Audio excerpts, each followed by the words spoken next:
Have you ever walked into a conference room, heart pounding right before a big presentation, only to spend the next 10 minutes battling a tangled mess of cables? Oh, yeah. Just trying to get your laptop to, talk to the projector. It's like a corporate rite of passage at this point. Right. I mean, we expect seamless technology, but the reality behind the drywall is usually this massive, confusing rack of separate components. Definitely. It's usually a complete mess back there. So today's deep dive is about the cure for that exact headache. We're looking at the invisible infrastructure of modern boardrooms. Yeah, using the schematics of the Atlona AT-OME-RX21 as our guide. Exactly. It's a $1,100 AV Switcher and HDBaseT Receiver. We're going to see how this tiny black box secretly orchestrates these rooms behind the walls. Okay, let's unpack this. So to understand the engineering here, you have to look at the two biggest enemies of commercial AV, which are distance and compatibility. Right, because standard living room HDMI cables just fail over long runs. Exactly. They degrade quickly. And that's why this uses HDBaseT technology.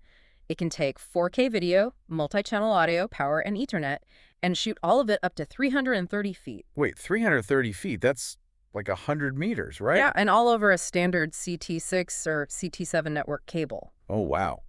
Which totally kills the need for that thick snake of expensive specialized cords running to the ceiling. Right. It simplifies it completely. Okay, let me play devil's advocate here. Sure, go for it. I get that it sends a signal 330 feet, but what happens when you plug your brand new 4K laptop into a room that, hasn't been updated since 2012? Usually the screen just goes black. Right. So does this box actually fix that, or does it just send the broken signal faster? No, it fixes it. That's where the engineering gets elegant. It actually intercepts and scales the signal on the fly. Okay, so if it detects an older 1080p display at the end of the line, it scales it down. Yes, exactly. It uses built-in downscaling. So instead of black screen, it's acting like a flawless universal translator. Yeah, that's a great way to put it. Like, it takes this ultra-dense 4K language, this massive gallon of pixel data, and intelligently compresses it to fit perfectly into a point-sized 1080p glass. Right, without overflowing or losing the crucial spatial details. And what's fascinating here is how it maintains the physical geometry, too. How so? It uses specific fill or follow mode, so your slides don't look all stretched out. It even runs motion-adaptive deinterlacing automatically. Hold on. Deinterlacing, you mean for cleaning up older broadcast signals? Yes, because older 1080i broadcasts only send half the image lines at a time. Right. So motion-adaptive deinterlacing analyzes the movement between those half frames and stitches them together in real time. Fast-moving video doesn't look jagged at all.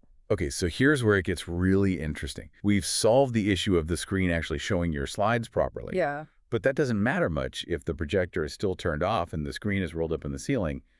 How does this thing handle the physical room? Well, this is where it crosses from simple signal delivery to actual automation. It relies on a hot plug detect feature. Hot plug detect. Yeah, the physical voltage change of you just plugging in a cable tells the receiver you're there, and it automatically switches inputs. Oh, and then it wakes the room up. I saw the specs list: IP, RS-232, and CEC control. Exactly. Practically, that means it sends a quick digital handshake to tell the projector to fire up. Which is the exact same tech that lets your Apple TV turn on your living room TV, right? Precisely. But it goes way beyond digital handshakes. It actually has two built-in relays to handle the physical environment. Wait, relays? Like physical electrical switches clicking on and off inside this tiny 1.02H high box? Yes. The moment you connect, those relays can trigger a motorized screen to drop from the ceiling or activate a heavy display lift. That is wild. And it has a programmed lamp cool-down mode, so when the meeting ends and you unplug, it doesn't just cut the power and fry a $2,000 projector bulb.